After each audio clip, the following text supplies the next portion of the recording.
telah terjadi aksi konvoy dari seorang pengendara kendaraan yang mengaku sebagai salah satu oknum instansi. Kemudian setelah kami cross check, yang bersangkutan merupakan karyawan swasta dengan inisial ID. Untuk kejadian sendiri berawal ketika ada saudara FR bersama teman-temannya sedang melakukan membantu pengaturan di jalan, membantu ada bus mogok di jalan alternatif Bukit Pelangi. Yang sedangkan pihak kedua yaitu ID atau yang bersangkutan membawa senjata airsoft gun itu datang sambil mengacungkan senjata dan menembakkan pudar 1 kali. Alan sendiri bawa airsoft gun?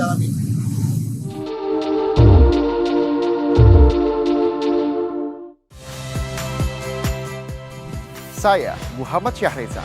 Saksikan program-program Kompas TV melalui siaran digital, pay TV, dan media streaming lainnya. Kompas TV, independen, terpercaya.